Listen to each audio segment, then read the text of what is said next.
ఉపరాష్ట్రపతి ఎన్నికకు electoral college జాబితాను ఖరారు చేసినట్లు ఎన్నికల సంఘం ప్రకటించింది. ఎన్నికల నోటిఫికేషన్ విడుదలైన రోజు నుంచి ఈసీ కార్యాలయంలో ప్రత్యేక కౌంటర్లో ఈ కొనుగోలును అందుబాటులోకి ఉంచనుంది. గత నెల 21న ధన్ఖడ్ రాజీనామా చేయడంతో ఉపరాష్ట్రపతి స్థానం ఖాళీ అయింది. రాజ్యసభకు ఎన్నికైన నామినేటెడ్ సభ్యులతో పాటు లోక్సభకు ఎన్నికైన ఎంపీలతో కూడిన ఎలక్టోరల్ కాలేజీ ఉపరాష్ట్రపతిని ఎన్నుకుంటోంది.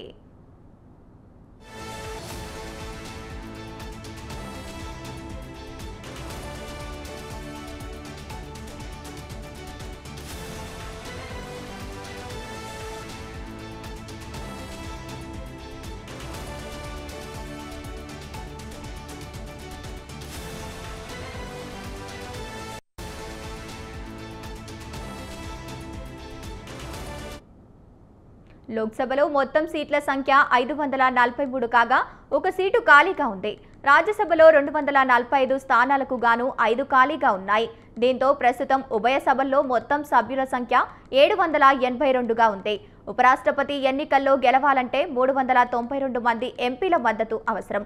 అధికార ఎన్డీఏ కూటమి బలం 2 సభల్లో కలిపి 422గా ఉంది.